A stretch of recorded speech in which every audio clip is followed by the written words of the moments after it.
सबसे पहली बात, आखिर मैट्रिसेस होते क्या है? मैट्रिसेस कोई भी नंबर्स का अरेंजमेंट है रोज और कॉलम्स में। नंबर्स का अरेंजमेंट रोज और कॉलम्स में, जैसे कि 3, 4, 5, 6। अब इनमें रोज और कॉलम्स क्या हैं? जो ये वर्टिकल यानी जो खड़ी हुई या सीधी लाइंस है वो होती है हमारी कॉलम्स, और जो लेटी हुई या फिर हॉरिजॉन्टल लाइंस ये होती है हमारी। अब जरूरी नहीं है कि जो हमारी मैट्रिक्स है वो बस 4 डिजिट में हो या बस एक रो एक कॉलम में हो, वो कहीं पे भी हो सकती है। मैं इसके बाद चाहे कितने नंबर लिख लूं या कितने ही रोज बना लूं या कितने ही कॉलम, ये हमारा कंपलसरी नहीं है कि हम बस इतना ही करें। तो अब यूं कहते हैं बच्चे कि मैट्रिसेस की हमारी जरूरत क्या है, तो सिंपली प्लस माइनस कर सकते हैं। अब मैट्रिसेस जो हमारा मेन फोकस होता है मैथमेटिक्स में इस लेवल पे, वो मैट्रिसेस को हम यूज करते हैं लीनियर इक्वेशंस को सोल्व करने के लिए। अब जैसे ही लीनियर इक्वेशंस, जैसे कि ये 2x स्क्वायर प्लस में 3x प्लस में 4 इक्वल्स टू में 0।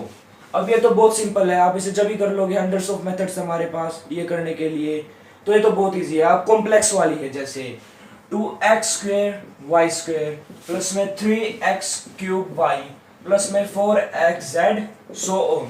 अब इतनी कॉम्प्लेक्स इक्वेशन को सोल्व करने के लिए हमें मैट्रिक्स चाहिए, और मैट्रिक्स को हम बिजनेस में, आर्किटेक्चर में और कंप्यूटर में पॉलीग्राम डिजाइनिंग के लिए भी यूज करते हैं। अब मैट्रिसेस हमारा अगला टॉपिक है कि मैट्रिसेस का ऑर्डर क्या है, यानी मैट्रिसेस को लिखें कैसे। अगर हमें जैसे पेपर में लिखना है तो हम ये पूरी मैट्रिक्स तो बनाएंगे तो टाइम वेस्ट होगा, तो हम उस मैट्रिक्स को शॉर्ट में कैसे लिखें। अब जैसे हमने मैट्रिक्स का नाम ले लिया A, और इसको हम मैट्रिक्स बनाएंगे 3, 4, 7, 9। तो हम अब यहाँ पे कॉलम कितने हैं? 1, 2। तो कॉलम्स कितने हैं?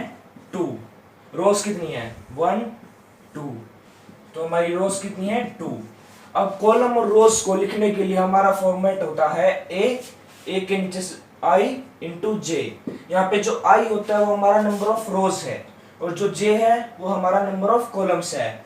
तो हम इस मैट्रिक्स को A 2 इंटू 2 में लिख सकते हैं। इससे हमें पता चलता है कि हमारी जो भी मैट्रिक्स है उसमें 2 रोज हैं और 2 कॉलम्स हैं। अब देखो 2 2 जा 4, और हमारे एलिमेंट्स कितने हैं? 4।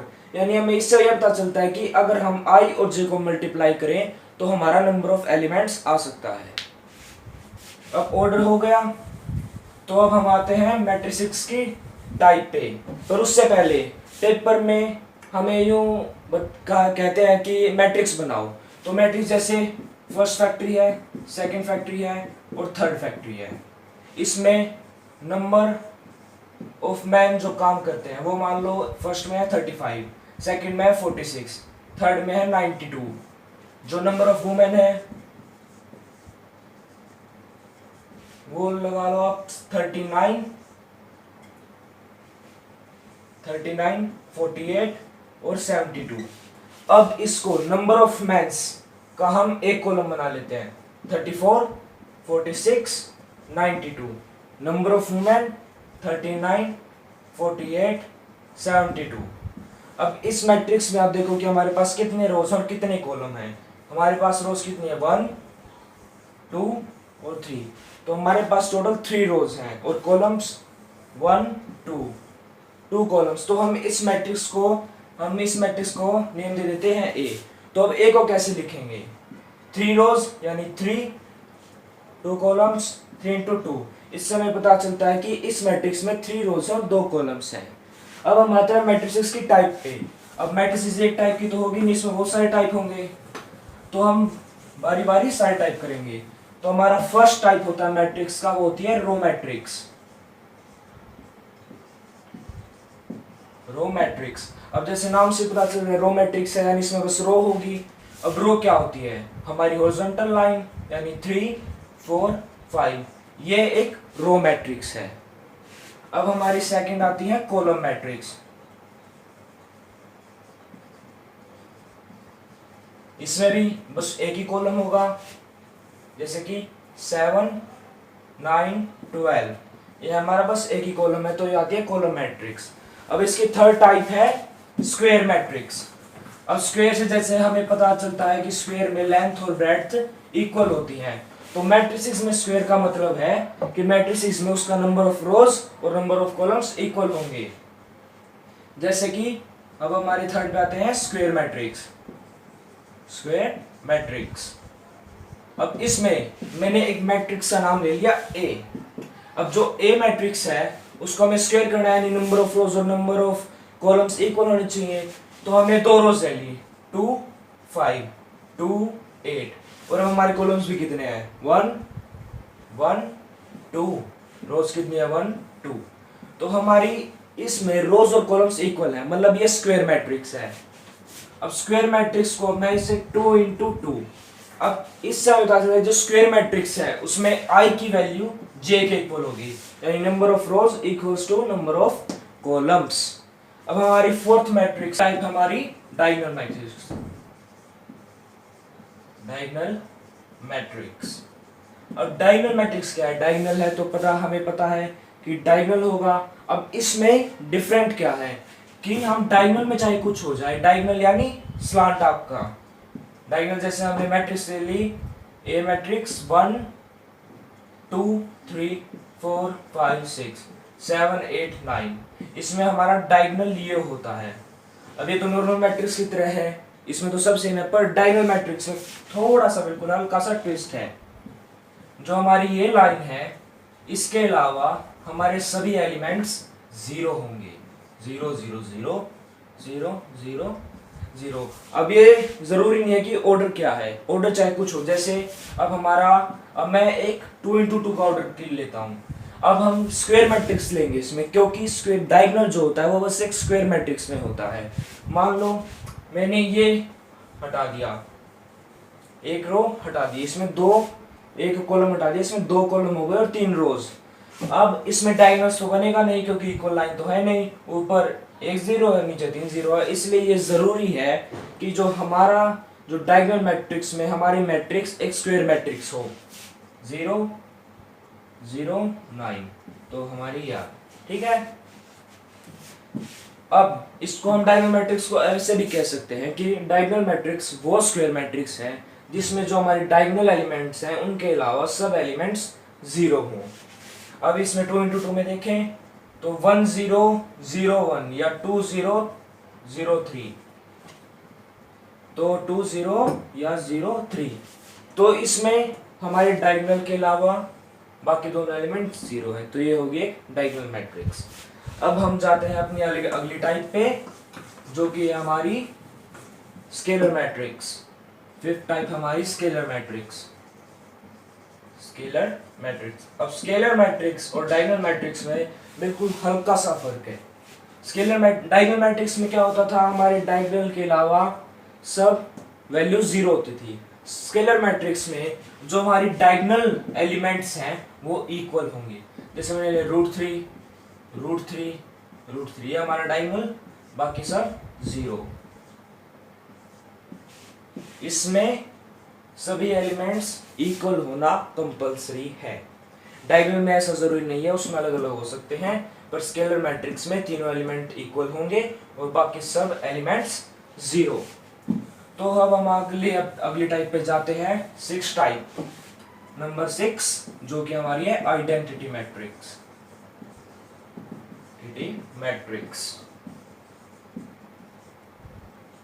आइडेंटिटी मैट्रिक्स में क्या होता है, इसमें स्केलर मैट्रिक्स से थोड़ी जुड़ी हुई है।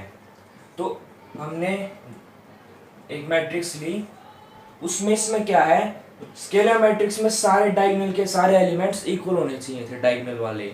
इसमें जो डायगोनल वाले एलिमेंट्स हैं वो 1 होंगे, 1 1 1, बाकी सारे एलिमेंट्स हमारे 0 होंगे।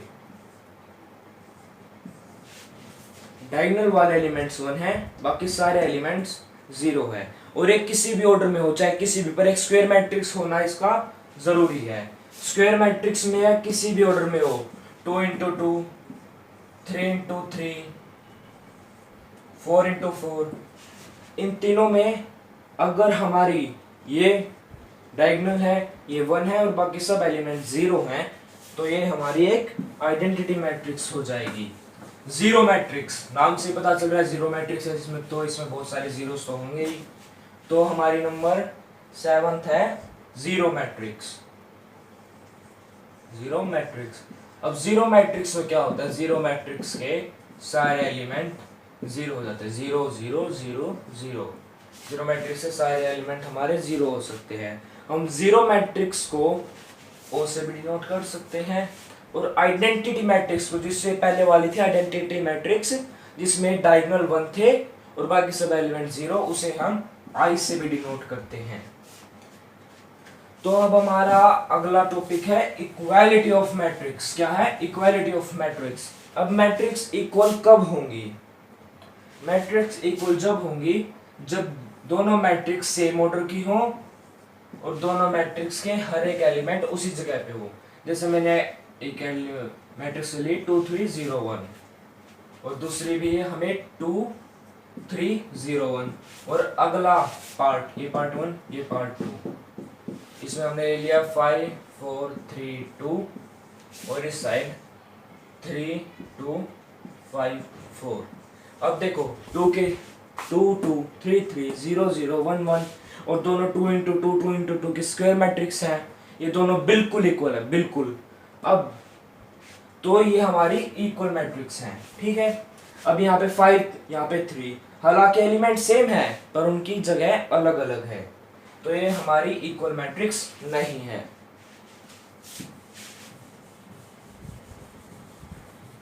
और एक मैट्रिक्स के अंदर एलिमेंट्स, जैसे क्वेश्चन आता है कि आप एक ऐसा एलिमेंट ढूंढो जो है 1 इंटू 3 प्लेस पे, तो अब यहाँ पे 1 इंटू 3 है, तो मैं एक ए मैट्रिक्स लेता हूँ 1 4 7 3 8 2 5 10 21।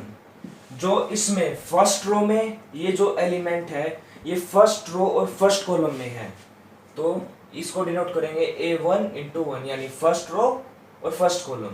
ये फर्स्ट रो में है सेकंड कॉलम तो A1 इंटू 2, ये फर्स्ट रो थर्ड कॉलम में है तो A1 इंटू 3। अब ये हमारा सेकंड रो में आ जाता है, तो ये हमारा सेकंड रो यानी 2 इंटू और फर्स्ट कॉलम है तो यहाँ पे आ गया 1, और ये हमारा आ गया second column second row A2 into 2, और ये हमारा सेकंड रो थर्ड कॉलम यानी A2 इंटू 3। इसी तरह नीचे वाले भी third row first column 3 into 1, third row second column 3 into 2, third row third column यानी ये 3 इंटू 3।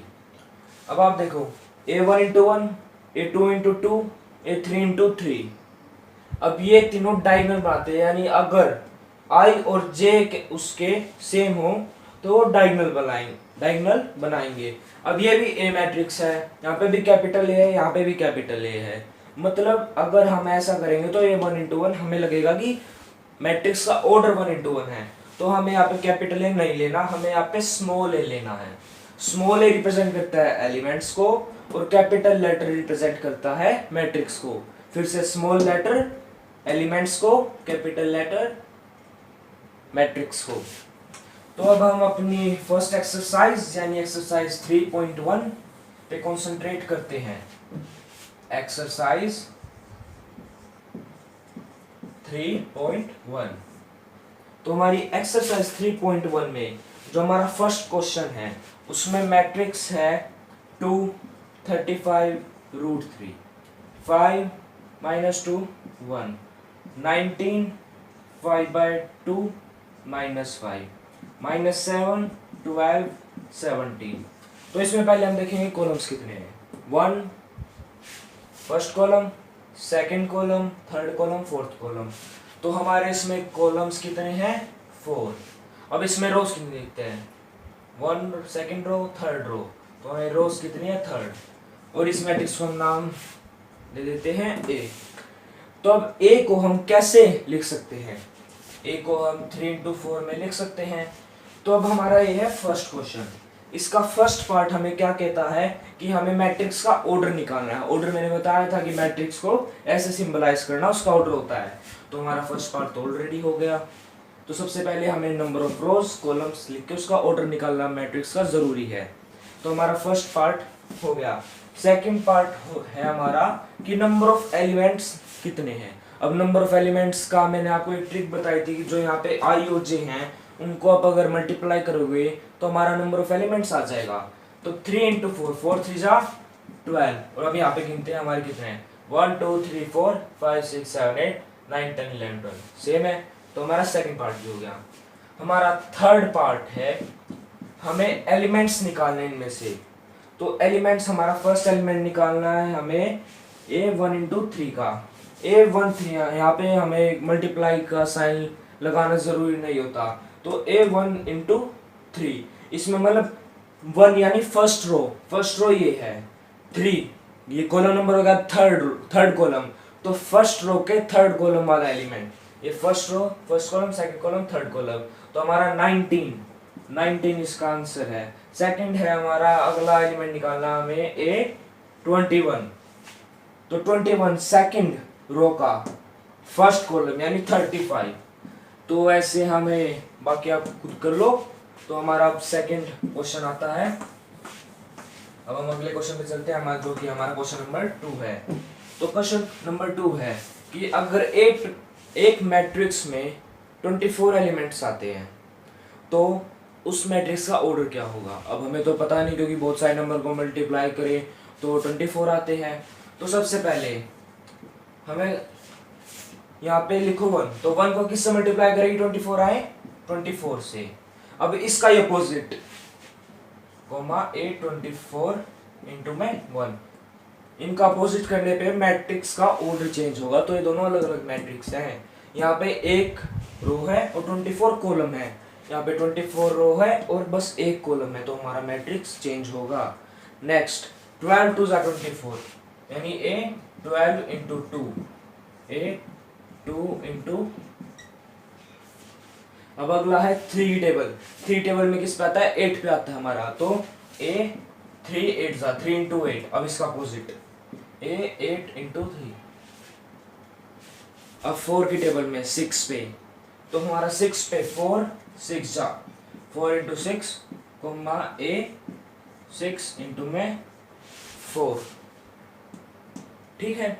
तो हमारा अब 7 में 24 नहीं है, 8 में 8 का हो चुका, 9 में भी 24 नहीं है, 11 में भी 24 नहीं है, 12 का हमारा हो चुका। तो बस 12 के बाद तो 24 आएगा ही नहीं, 12 to 24, क्योंकि 12 के बाद बस 24 आता है, वो भी हमने कर लिया। तो अब हमारी कितनी ऑर्डर ऑफ मैट्रिक्स है, कितनी टाइप की मैट्रिक्स है, 1 2 3 4 5 6 7 8। तो हमारी जो मैट्रिक्स है, जो पॉसिबल ऑर्डर्स हैं, वो ये 8 ऑर्डर्स हैं। अब इसका अगला पार्ट है कि एक मैट्रिक्स में 13 एलिमेंट्स है। कितने एलिमेंट्स है, 13। तो अब उन 13 एलिमेंट्स को हम कैसे करें। अब 13 तो अब एक और नंबर है, उसको 2 टेबल से मल्टीप्लाई करके 13 तो आ नहीं सकता। तो 13 की बस 2 ही पॉसिबिलिटीज है, 1 इंटू 13 और 13 इंटू में 1। ये अगर कोई भी हमें ओड नंबर ऑफ एलिमेंट्स हैं तो हमें बस यही मिलेगा। यहाँ पे वो ओड नंबर आएगा 1 के साथ, फिर 1 के साथ ओड नंबर, बस यही। अब अगला हमारा थर्ड क्वेश्चन है हमारा, वो बिल्कुल सेकंड क्वेश्चन के सिमिलर है, वो आप खुद ट्राई करना। अब हम आते हैं फोर्थ क्वेश्चन पर। अब फोर्थ क्वेश्चन में क्या होता है, अब हमें दे रखा है, फोर्थ क्वेश्चन में हमें दे रखा है 2 इंटू 2 मैट्रिक्स, यानी हमें मैट्रिक्स का ऑर्डर दे दिया, हम मैट्रिक्स का नाम ले लेते हैं 2 इंटू 2। अब पता चल रहा है दोनों आई और जे सेम है, तो एक स्क्वायर मैट्रिक्स होगी, तो 2 इंटू 2। अब 2 इंटू 2 मैट्रिक्स, उनके एलिमेंट्स का हमें एलिमेंट्स का नाम नहीं बताया, हमें एलिमेंट्स निकालने के लिए एक फॉर्मूला दे दिया, ए आई जे। ये हमारा फर्स्ट पार्ट है फोर्थ क्वेश्चन का, इक्वल्स टू में आई प्लस में जे का स्क्वायर अपॉन में 2। ठीक है। तो अब हमें इससे निकालना है, सोल्व करना है। तो सबसे पहले हम A2 इंटू 2 मैट्रिक्स को मैट्रिक्स की फॉर्म में बनाएंगे। अब A2 यानी 2 रोज और 2 कॉलम, 2 रोज हम ए ए ए ए। यहाँ पे मैंने ए क्यों लिखा, क्योंकि मैंने पहले ही बता दिया था कि यहाँ पे हम स्मॉल लेटर्स से एक मैट्रिक्स के एलिमेंट्स को रिप्रेजेंट करते हैं। अब हमारा जो कैपिटल लेटर वो हमने कैपिटल ए लिया है, तो हम यहाँ पे स्मॉल ए ले रहे हैं। तो अब ये कहाँ पे, किस प्लेस पे, फर्स्ट रो के फर्स्ट कॉलम और फर्स्ट रो में, तो ये 1 इंटू 1, ये first row second column A 1 into 2, ये फर्स्ट कॉलम है और सेकंड रो है, तो A 1 और ये हमारा 2 क्योंकि ये सेकंड और सेकंड कॉलम में है। अब हमारी स्क्वायर मैट्रिक्स हो गई, एलिमेंट्स का नेम भी ले लिया। तो अब फर्स्ट ए में अब ए आई जे है, आई की जगह 1, जे की जगह 1, तो ए 1 इस मैट्रिक्स में हम क्या करेंगे, आई की जगह पर वैल्यूज पुट करेंगे 1 + 1 का स्क्वायर बाय में 2, तो 1 + 1 2 का स्क्वायर 4, 2 का स्क्वायर 4 डिवाइड बाय, तो हमारा ये फर्स्ट एलिमेंट आ गया, ये है हमारा 2। अब हम 1 × 2, अब हम 1 × 2, तो जो हमारा सेकंड एलिमेंट है 1 यानी फर्स्ट रो और सेकंड कॉलम यानी सेकंड एलिमेंट है, उसको हम कैसे निकालेंगे, वही वैल्यूज पुट करनी है, 1 + में 2 का स्क्वायर बाय में 2, तो 2 + में 1 3 का स्क्वायर 3 × 9, 9 बाय में 2। अब ये आगे डिवाइड नहीं हो रहा क्योंकि ये ऊपर और नंबर है नीचे वन नंबर है, तो हम इसे ऐसे करेंगे, डेसिमल्स में कन्वर्ट नहीं करेंगे। तो अब ऐसे आप ऐसे 2 और 1, आई की जगह 2, जे की जगह 1, 2 और 2 पुट कर देंगे। तो हम a11 की वैल्यू a11 की जगह, a12 की a12 की जगह, a21 की a22 की जगह हम वैल्यूज उनकी पुट करके, तो हमारा आंसर ये वैल्यूज पुट करने के बाद ये मैट्रिक्स आएगा, क्योंकि हमें मैट्रिक्स बना के दिखानी है। तो अब बाकी के दोनों पार्ट इजी हैं, वो मैं आपको घंटे करने के लिए दे देता हूँ। तो हमारा फिफ्थ पार्ट सिमिलर है, तो मैट्रिक्स का ऑर्डर क्या है हमारा 3 × 3, यानी और बड़ा लेवल कर दिया। तो अब 3 × 4 मैट्रिक्स हमारा फिफ्थ क्वेश्चन है। इसमें क्या है, हमारा मैट्रिक्स है 3 × 4, ए से हम डिनोट करें 3 × 4। सिमिलर पहले मैट्रिक्स बनाओ। इसमें अब ध्यान से देखो, रोज कितनी है 3, यानी पहले हम रोज के लिए एलिमेंट्स रख देते हैं। अब कॉलम्स कितने हैं 4, एक कॉलम्स कर दिया, 3 कॉलम्स और ए ए ए ए ए ए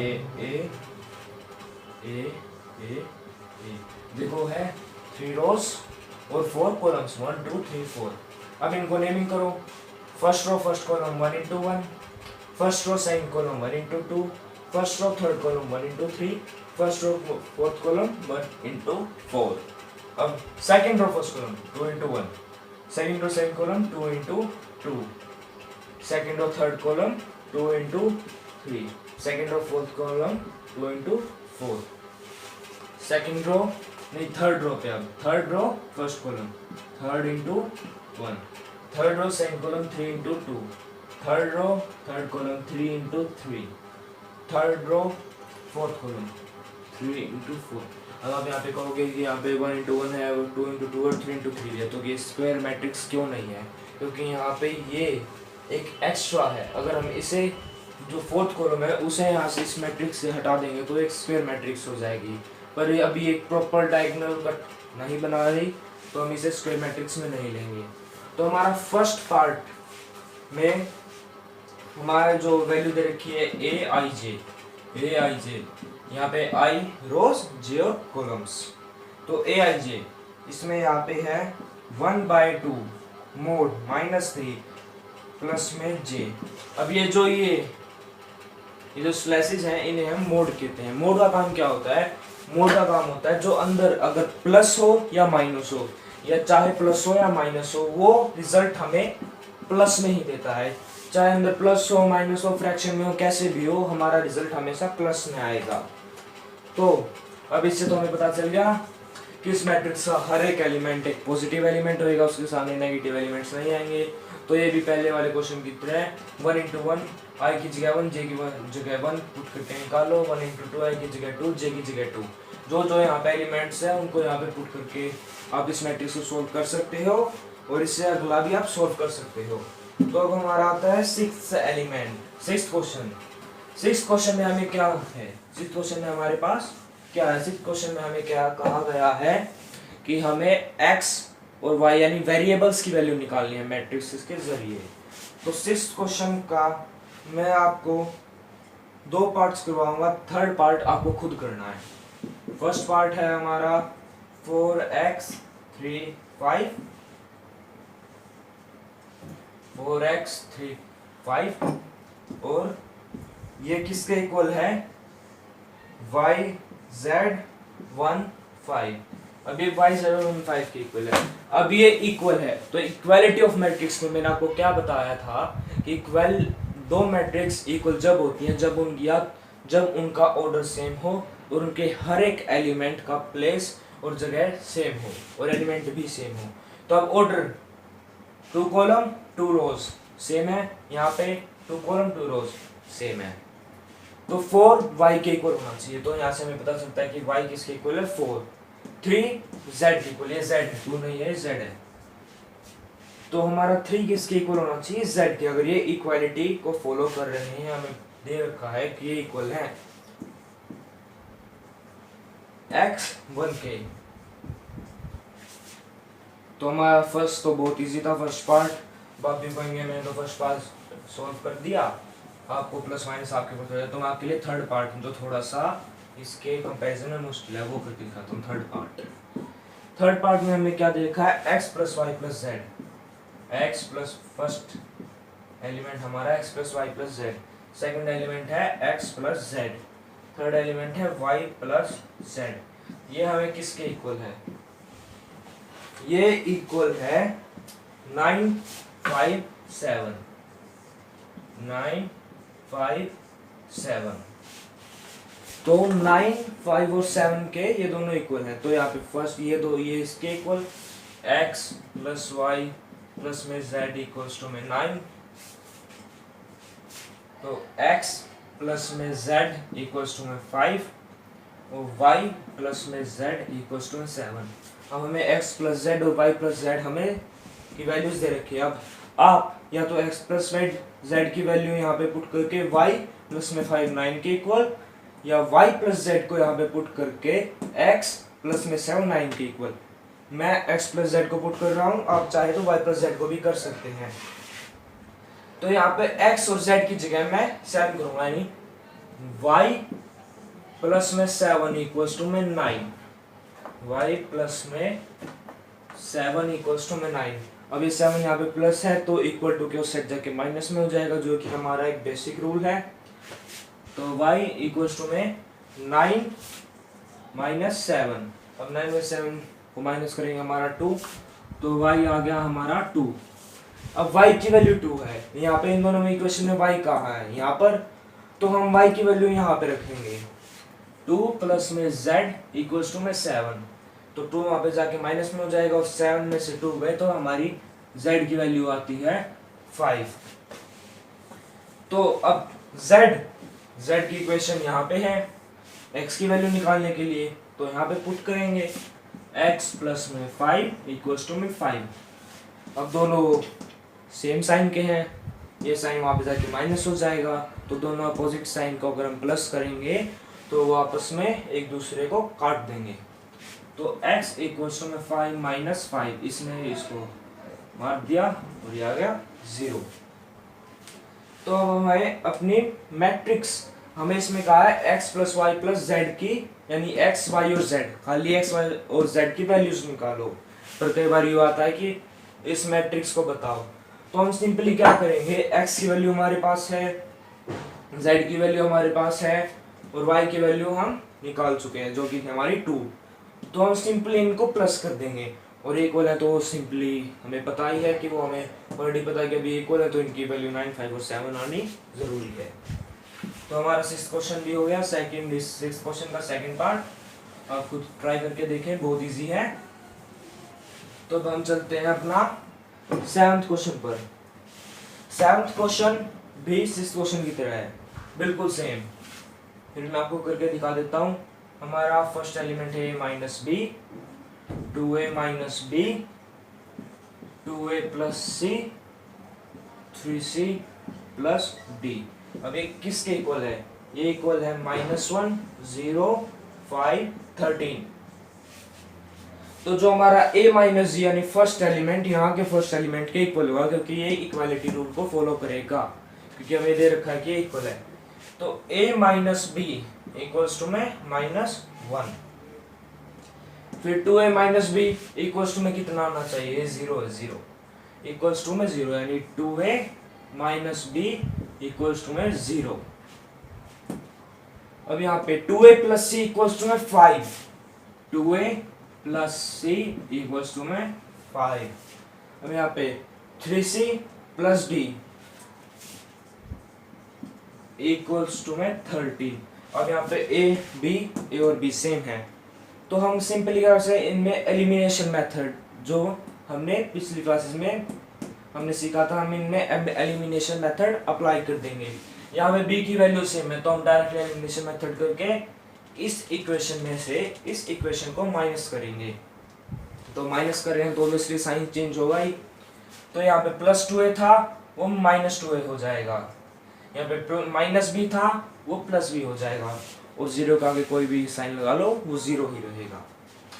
तो 2a यहाँ पे माइनस का 2a प्लस में a, ये हमारा आ जाएगा माइनस a, यहाँ पे अपोजिट साइन है तो एक दूसरे को मार देंगे, तो ये 1 प्लस में 0 आ गया 1। अब वेरिएबल के साथ कभी भी कोई माइनस साइन नहीं होता तो ये उस साइड ट्रांसफर हो जाएगा, a इक्वल्स टू में माइनस में 1। ये डायरेक्टली ऐसे ट्रांसफर नहीं होता, हमें दोनों साइड माइनस साइन से मल्टीप्लाई करना पड़ता है। पर जैसे आप 12th क्लास में हो तो हम शॉर्टकट ले सकते हैं, हमें दोनों साइड माइनस से मल्टीप्लाई करने की बजाय मैंने डायरेक्टली माइनस साइन को उधर लिख दिया, तो हमारी a की वैल्यू आ गई -1। अब a की वैल्यू आप इन दोनों में से किसी एक इक्वेशन में रख लो। मैं a minus b equation a minus b equals to 1 में रखूंगा। हम क्यों रखते हैं? ताकि हमारी b की वैल्यू आ जाए। तो याद रखना हमारी a की वैल्यू क्या है? -1। अब मैं a माइनस बी में इसको पुट कर रहा हूँ, हमारी a की वैल्यू क्या आई थी? -1 माइनस में b इक्वल्स टू में 1। ये 1 यहाँ पे माइनस में वहाँ पे जाके प्लस में हो जाएगा, तो माइनस b इक्वल्स टू में 1 प्लस में 1। तो यहाँ पे b आ गया क्या? -2, क्योंकि 1 प्लस 1 2, और ये माइनस साइन उधर शिफ्ट हो जाएगा। कैसे? दोनों साइड इक्वल टू के दोनों साइड लेफ्ट हैंड साइड और right hand side minus sign से मल्टीप्लाई करने के बाद, तो हमारी a की वैल्यू आ गई, b की वैल्यू आ गई। अब हम इस साइड को एलिमिनेशन मेथड से सॉल्व क्यों नहीं कर सकते? हम इस वाली साइड को एलिमिनेशन मेथड से सॉल्व नहीं कर सकते। क्यों नहीं कर सकते? क्योंकि यहाँ पे a और c वेरिएबल्स हैं, पर यहाँ पे c और d वेरिएबल्स हैं। हमें याद रखना चाहिए कि जो एलिमिनेशन मेथड जब भी यूज हो सकता है जब आप में दोनों इक्वेशन में जो नंबर ऑफ वेरिएबल्स हैं वो इक्वल हों। नंबर ऑफ वेरिएबल्स का मतलब दोनों वेरिएबल्स बिल्कुल इक्वल हो, सेम होने चाहिए। पर यहाँ पे सेम नहीं, यहाँ पे a और c है, c सेम है, पर a और d का डिफरेंस है, तो एलिमिनेशन नहीं लगेगी। पर हमने अभी अभी a की वैल्यू निकाली थी -1, तो हम यहाँ पे a की वैल्यू -1 पुट करेंगे। 2 इंटू में -1 प्लस में c क्या आ गया हमारा 5। तो ये माइनस और प्लस को मल्टीप्लाई करते तो हमेशा माइनस आता है, माइनस बड़ा होता तो जीत जाता है। -2 प्लस में c इक्वल्स टू में 5। यहाँ पे माइनस है उस साइड जाके प्लस में, तो 5 प्लस में 2 आ गया 7। c क्या आ गया हमारा 7। अब हम c की वैल्यू इस इक्वेशन में 3c प्लस d में पुट करेंगे। क्या करने के लिए? ताकि हमारी d की वैल्यू आ जाए। c की वैल्यू इसमें c की हमारी क्या आई थी 7, c आई थी हमारी 7, तो 3 इंटू में 7 प्लस में d इक्वल्स टू में 13। 7 3 जा 21 प्लस में d इक्वल्स टू में 13। अब ये 21 यहाँ पे प्लस में है, वहाँ पे जाके माइनस में, तो d क्या आया 13 माइनस में 21। अब माइनस साइन बड़ा है तो साइन हमारा माइनस में आएगा, और हम 8 में अगर हम 3 में 8 प्लस करेंगे तो 21 आएगा, यानी -8। अब हम माइनस करने का तरीका क्या होता है? सिंपली 21 में से 13 को माइनस करते हैं। यहाँ पे 11 क्या रही 8, यहाँ पे 1 1 से 1 गया। पर जैसे कि हमें पता है कि माइनस साइन बड़ा है, यहाँ पे 21 बड़ा है और उसके पास माइनस साइन है, तो जो बड़ा होता है बस उसका ही साइन है, तो जैसे हमारे घर में बड़े की चलती है। तो हमारा 7th क्वेश्चन भी हो गया। अब हमारा 8th क्वेश्चन, यानी जो हमारा नेक्स्ट क्वेश्चन है उसमें 8th क्वेश्चन MCQs है।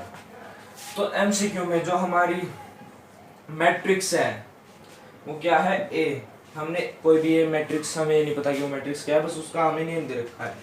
प्लस में उसका जो एलिमेंट है यानी Aij M इंटू में N, ये एलिमेंट है Aij और M इंटू में N, इसका ऑर्डर है। तो हमें क्या निकालना है? इसमें पूछा है कि ये स्क्वायर मैट्रिक्स है अगर ऑप्शन ए m n से छोटा है, ऑप्शन बी m n से बड़ा है, ऑप्शन सी m और n इक्वल है, या option d none of these. अब मैंने आपको स्क्वायर मैट्रिक्स में बताया था कि जो नंबर ऑफ रोज हैं वो नंबर ऑफ कॉलम्स के इक्वल होंगी।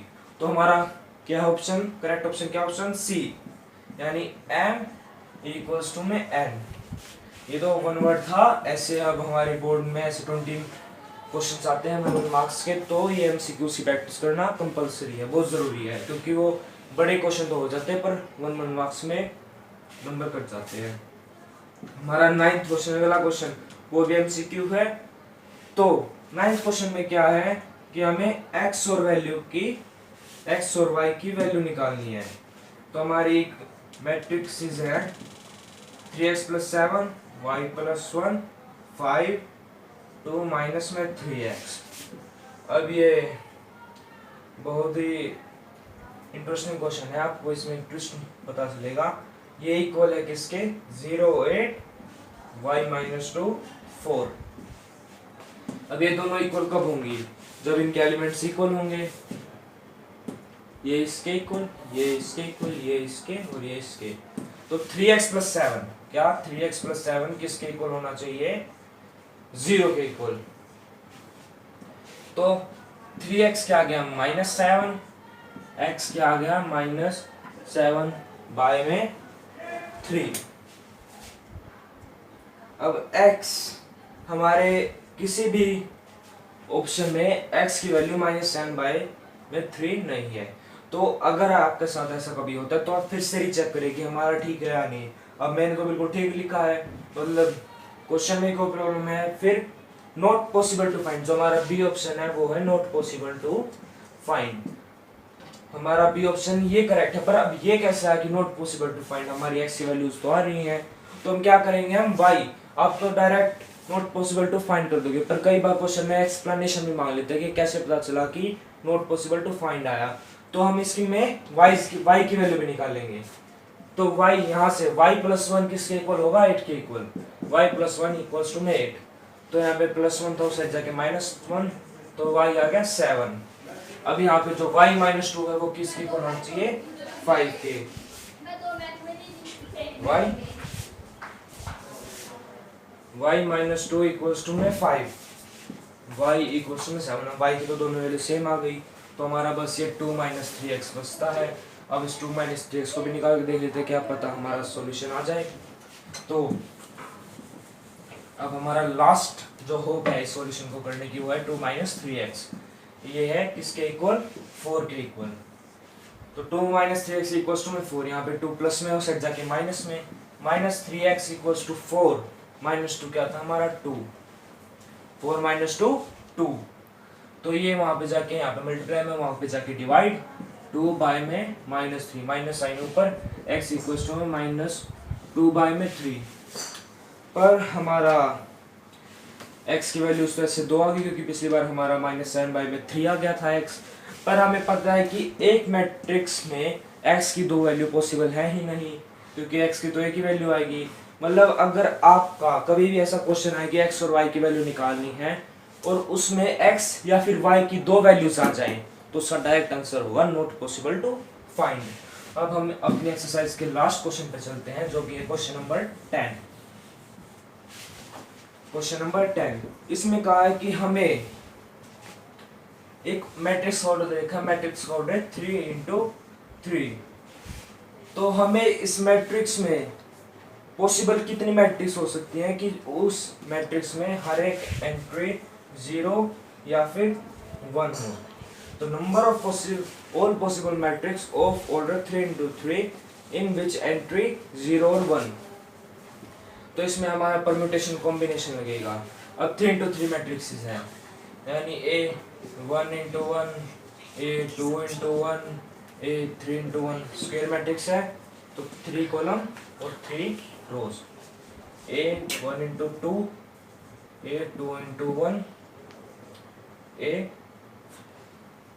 ये यहाँ पे 2 × 2 आएगा, और ये 3 × 2, A1 × 3, A2 × 3, A3 × 3। अब हम डायरेक्टली लेंगे, एक बार 0 1 या 0 1 वैल्यूज पुट करेंगे तो हमारे पास बहुत टाइम लग जाएगा। तो इसमें हमारा परम्यूटेशन कॉम्बिनेशन लगेगा, तो हमारे इसमें हमारी कितनी चॉइस है, हम यहाँ पे 0 या 1, 0 या 1, यहाँ पे कितनी चॉइस है, 0 या 1, यहाँ पे कितनी चॉइस है, 0 या 1, 0 या 1, 0 या फिर 1, 0 या फिर 1, 0 या फिर 1, 0 या फिर 1, 0 या फिर 1। तो कितनी हमारे पास टोटल हमारे 3 3 जा 9 एलिमेंट्स हैं।